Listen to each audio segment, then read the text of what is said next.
Bonsoir à tous, bonsoir à tout le monde, partout vous nous suivez, que ce soit en Afrique, que ce soit en Asie, partout dans le monde entier, vous qui aimez ces vidéos que nous faisons. Ce soir, nous allons parler d'une émission très importante. On va parler de la demande du visa, les étapes à suivre pour faire sa demande du visa à l'ambassade. Alors, nous avons un invité spécial aujourd'hui au nom de Maestro Junior Parfait du Centre linguistique Il Migliore. Bonsoir Maestro Junior Parfait. Bonsoir cher ami. Comment allez-vous? Je vais très bien, merci beaucoup. Alors, vous êtes l'invité d'honneur aujourd'hui pour pouvoir nous parler des différentes étapes à suivre et des différentes questions qu'on peut croiser à l'ambassade. Donc, merci Nous beaucoup. vous souhaitons la bienvenue dans cette émission. Je vous remercie énormément. Voilà, on va continuer. On peut s'asseoir, Maestro. Merci beaucoup. Merci. Alors, mes amis, nous allons continuer notre émission comme on vous a annoncé. On va parler de la demande du visa, des différentes étapes à suivre pour faire sa demande du visa et les différentes questions que vous pouvez croiser à l'ambassade. Maintenant, Maestro Junior Parfait, Mon cher ami. ça fait déjà combien d'années vous êtes ici en Italie? Bon, ça fait une année précise. Pardon? Ça fait une année. Je suis arrivé en Italie en 2021, 2022. Ça fait une année que je suis arrivé ici en Italie. D'accord. Et vous êtes arrivé par quel moyen? Toujours les voies des colloques, langues, tout? Oui, nous sommes arrivés par ce même moyen que les étudiants, disons, au niveau mondial empruntent, celui du colloque. Donc, j'ai appris la langue, j'ai passé le test et je suis passé à la demande du visa. Je suis ici en Italie. Ah, ok. Maintenant, quand vous étiez au Congo, vous avez fait le colloque pendant combien d'années? Bon, le colloque, j'ai affronté le colloque au moins pour une période de moins de plus de 3 à 4 fois le colloque, je l'ai affronté. Et chaque fois, ça a toujours été admis. Vous étiez toujours admis? Toujours admis. Vous pouvez nous expliquer quel est le secret d'être toujours admis? Parce que c'est pas facile, hein? À tout moment. Effectivement, comme on nous dit, il n'y a pas de magie quand on apprend mieux. Donc, pour celui qui apprend mieux la langue et la culture italienne, je ne vois pas par quel miracle, par quel moyen ce dernier peut manquer son test de langue. Donc, le secret, c'est juste apprendre. Le secret, c'est bien apprendre. Voilà. Vous avez compris, mes amis. Donc, si tu as raté le colloque, c'est pas de la magie ou bien de l'envoûtement, non. Si tu as raté le colloque, c'est parce qu'il y avait quelque chose qui manquait. Maintenant, la prochaine fois, pour nous, il faut de bien travailler, de lire et tout va bien se passer. Alors, on va continuer. Maintenant, nous voulons savoir, une fois que vous êtes admis au colloque, quelle est la prochaine étape que vous pouvez suivre? Alors, une fois admis au colloque, oui. Bon, je commence d'abord tout le début pour éclaircifier un peu, pour classifier, pour donner plus de précision, apporter plus de lisibilité sur qu'est-ce que c'est que le colloque. Alors, je dis ceci, la nation italienne au niveau mondial, chaque année organise un bref test qu'on appelle le colloque, qui signifie entretien. Et pour ce faire, les étudiants admis à cet entretien-là passent à la demande du visa. Alors, comment ça se passe? Pour pouvoir passer le colloque, et d'abord, la première étape, c'est d'apprendre la langue et la culture italienne. Pourquoi? Parce que le colloque est organisé pour but de pouvoir promouvoir la langue et la culture italienne au niveau mondial. La nation italienne veut que l'italien fasse partie aujourd'hui des langues les plus parlées au fait, au niveau mondial. Voilà pourquoi ils ont donné la possibilité aux étudiants par ce moyen de promouvoir la langue et la culture italienne au niveau mondial, de bénéficier des études au niveau de l'Italie. Ok. Merci beaucoup, Maestro Junior Parfait, pour votre réponse. Maintenant, on veut savoir, déjà, quelqu'un qui est déjà prêt à faire sa demande du visa, qu'est-ce qui se passe? C'est du jour, il se réveille, du jour au lendemain, ils se rend à l'ambassade comme ça, ou bien il y a d'abord quelque chose à faire d'abord avant de s'y rendre? Alors, je reviens encore depuis le début, comme je l'ai dit. Alors, le colloque, d'abord, pour passer à la demande du visa, il y a d'abord les étapes à suivre. Ouais. On ne se réveille pas un bon matin, on se présente à l'ambassade pour une demande du visa. Oui. Comment ça se passe? Premièrement, l'étudiant doit d'abord apprendre la langue et la culture italienne. Parce qu'il y a des centres dédiés comme Il Migliore, comme Fratelli d'Italia et autres. Ce dernier apprend la langue et la culture italienne et passe un bref entretien avec soit l'université. Les années passées, le colloque se passait premièrement au niveau de l'ambassade. Chemin faisant, le colloque se passe actuellement avec les universités à cause des situations de Covid-19 qui ont eu à frapper. Merci vraiment pour les réponses que vous avez données aux questions précédentes que nous vous avons posées. Oui. Alors, on veut savoir quelle doit être la prochaine étape qu'un étudiant doit suivre une fois, après avoir fait son colloque du jour, après avoir été déclaré admis. Ok, après que l'étudiant soit déclaré admis par l'université choisie, ce dernier la passe pour la demande du visa. Et donc, pour la demande du visa, il y a des étapes à suivre. Donc, il y a un bande qui sort, donc, disons, un formulaire qui sort chaque année sur le site de l'ambassade, où est publié les critères et ou bien les éléments que les étudiants doivent présenter au niveau de l'ambassade pour pouvoir faire présenter la demande du visa. Oui.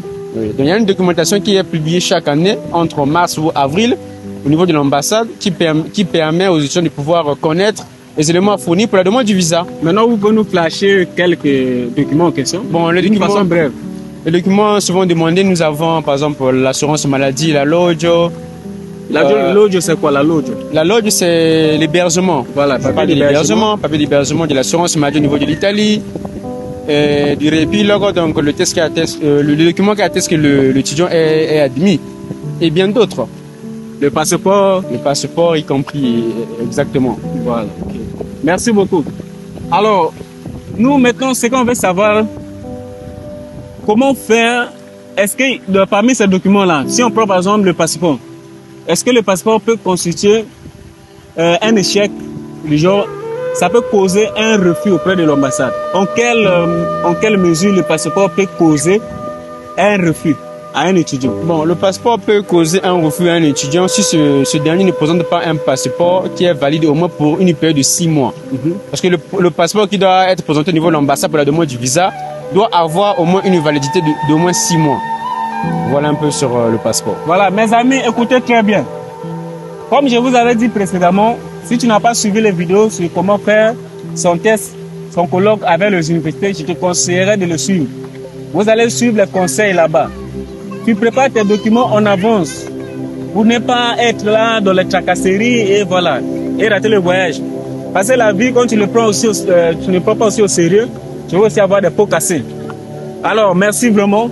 Maintenant, ce qu'on veut savoir encore, c'est quoi? Il y a beaucoup d'étudiants, quand il a dit au colloque, il abandonne. Maintenant, il y a d'autres qui donnent les raisons. Non, je n'ai pas l'argent de billets, je n'ai pas les 4 millions. Maintenant, nous, on veut savoir, les 4 millions qu'on demande là, ça doit être forcément ton argent ou bien comment? Bon, l'argent qui est demandé, l'ambassade ne demande pas une somme d'argent, soit des parents ou bien ceci. L'ambassade demande une somme d'argent dans le compte comme une garantie. Parce que cette dernière plutôt aide les étudiants. Dans le sens où si un jour se retrouve en Italie qui n'a pas de moyens, que les parents n'arrivent pas, cette somme d'argent qui se trouve dans son compte peut pratiquement l'aider. Maintenant, les 4 millions présentés par l'étudiant, ça peut venir, on essaie d'où? Suffit seulement qu'il y ait de l'argent. C'est ça l'essentiel. Et c'est vrai que les étudiants sont beaucoup confrontés à ce problème-là, mais je pense qu'il y a des associations actuellement qui sont mises en place qui sont dédiées pour aider les étudiants pour ce problème. Voilà un peu. Merci. Merci beaucoup. Alors, nous allons passer à la deuxième étape, celle des différentes questions qu'on pose, que l'étudiant peut croiser à l'ambassade. Donc, on va d'abord voir ici, là, on a la liste, on a énuméré ça. Donc, permettez-nous de lire un peu quelques-uns. Il y en a beaucoup. Par exemple, ici, quand on voit, par exemple, on peut te demander combien de cas, mais vous savez déjà, c'est la présentation. On te demande quel lavoro fai. Bon, là, un étudiant lui demande quel lavoro fai. Quelle réponse il doit donner? Bon, si on demande à un étudiant quel lavoro fai, ce dernier répond non faccio niente, non faccio nessun lavoro. Dans le sens où il est étudiant, studio. Ouais, donc, en d'autres termes, si tu es un étudiant, travailleur, ou bien tu as déjà un travail, quand tu vas à l'ambassade, il ne faut pas aller dévoiler ton identité. Non, je suis un banquier. Parce qu'ils vont dire, oh, mais lui, là, il a reçu sa vie. Maintenant, il va encore voyager. Pourquoi? Et du coup, on va te donner le refus. Pour éviter ça, c'est mieux que tu dis, non, je ne fais rien. Bon, c'est ça. Je ne fais rien, je suis un étudiant. Je suis un étudiant, j'étudie. Tout court, je suis un étudiant. Ok. D'accord. Maintenant, on peut te poser cette question. Dove passi le vacanze? Maintenant, on te demande encore, perché studi l'italiano? Là. Ok, cette question-là revient souvent et moi aussi en tant que maestro, j'ai toujours conseillé au niveau des étudiants, je le conseille aussi à tous. Cette question-là est beaucoup plus prise aussi comme une question piège. Pourquoi? Parce que l'étudiant qui apprend la langue ne doit pas seulement dire ou bien apprendre la langue rien que dans le sens où pour voyager. Mais on doit apprendre la langue d'abord, premièrement parce qu'on l'aime. On veut se cultiver, on va avoir quelque chose de plus dans sa vie. Voilà pourquoi on s'est donné de la langue. Ah, d'accord, merci beaucoup. Donc, tu étudies l'italien parce que tu aimes la langue italienne, ça te plaît, la culture italienne. Voilà. Maintenant, dites ça un peu en italien. Qu'est-ce que c'est l'italiano? Répondez ça un peu en italien. Ok, studio l'italiano perché l'Italia è uno dei miei paesi preferiti e qui studiare l'italiano sarebbe una buona cosa per poter imparare anche una nuova cultura. Alors, vous avez écouté plagiat. Hein? Maintenant, alors, on va continuer. Maintenant, déjà, on peut te poser la question, c'est già stato in Italia? Bon, là, c'est la question qui se pose. Là, tu dis non, parce que ça dépend aussi. Hein? Ça dépend. Maintenant, on te pose la question aussi. On peut te poser la question de curiosité. Quanti mesi all'anno? Donc là, vous allez aller étudier de vos... Vous avez vu ça au cours de l'année. On peut te poser aussi la question, che tempo fa oggi? Bon, vous le connaissez aussi. Voilà, on peut te poser dove abiti. Là, tu donnes ton adresse. Voilà, qual è il tuo piatto preferito? Vous connaissez? Maintenant, il y a aussi une question qu'on peut te poser. Quando ha preso la sua maturità? Là, on te demande la date où tu as pris. Vous avez obtenu votre baccalauréat. Baccalauréat, voilà, maturità, c'est le baccalauréat, oui. Che maturità ha preso? Io ho preso una maturità, l'ho presa la maturità scientifica. Voilà. 2017. Voilà. Maintenant, on peut te poser la question. Cosa studi all'università? On peut te poser la question. Che cosa è venuto a fare qui? Donc, disons à l'ambassade. Je suis venu pour faire la demande de visa. Effectivement. Comment on va répondre en italien? Sono arrivato per fare la richiesta del visto. Voilà. Maintenant, on peut te demander aussi cosa vorrebbe andare a studiare in Italia? Parce que, disons, comme ta filière. Oui. Je vais répondre. Cosa vorresti andare a studiare in Italia? C'est une question qui vient souvent au niveau de l'ambassade, au niveau des universités. Alors, monsieur, si je fais un repère de façon bref, juste l'option auquel on va aller faire. Pour celui qui va aller par exemple faire informatique, io vorrei andare a studiare in Italia informatica. Celui qui va aller faire mathématiques, vorrei andare a studiare matematica e così via. Voilà, on peut te demander aussi in che città vorrebbe andare a studiare e perché? In che città vorresti andare a studiare? Là, il s'agit de la ville auquel tu vas aller étudier. Si c'est la ville de Pérou, vorrei andare a studiare alla città di Perugia, voilà, Roma, et così via. On va vous préciser, nous sommes à Perugia. Voilà. La beauté que vous voyez là, c'est Perugia. C'est pas un village comme vous pensez. Maintenant, on va te demander, conosci qualcuno laggiù in Italia? Ça, on te demande comme ça. Si vous avez des amis qui sont en Italie, effectivement, on dit oui. Conosco qualcuno in Italia. Un amico, un fratello. Maintenant, si on te demande par exemple la question, chi ti prenderà in carica una volta arrivato? I miei genitori, ce sont les parents qui vont me prendre en charge de façon simple. Maintenant on dit al di fuori d'Italia, conosci qualcuno nell'altro paese dell'Europa? J'ai toujours conseillé aux étudiants de ne pas dire surtout la France, de ne pas énumérer un pays comme la France. Je connaissais quelqu'un en France parce que ces derniers se disent qu'une fois arrivé en Italie, on va plus se diriger vers la France, donc on va fuir. Et donc pour ce faire, c'est conseillé aux étudiants de dire soit je connais une personne en Italie, au cas contraire non. Voilà, donc n'allez pas trahir le corps là-bas. Maintenant, on peut te poser encore la question. Che progetto ha dopo il suo studio? Ok, cette question-là aussi revient souvent. Projet professionnel, ouais. C'est les projets professionnels. Projet d'études. Et les projets d'études y compris. Pour se faire un repère de façon simple.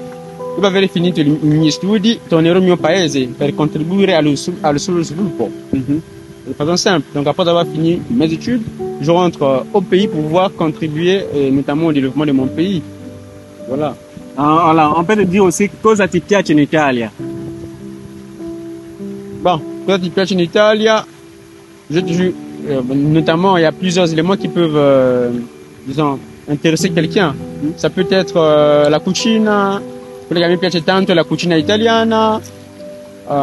On peut parler des monuments, on peut parler disons un peu de la beauté de la nature du pays qu'est l'Italie en fait. De façon générale, ça dépend juste de quoi est-ce que la personne est intéressée. Mais moi notamment c'est la cucina. Voilà. Maintenant, il y a aussi la question qu'on peut te poser, cosa conosci dell'Italia?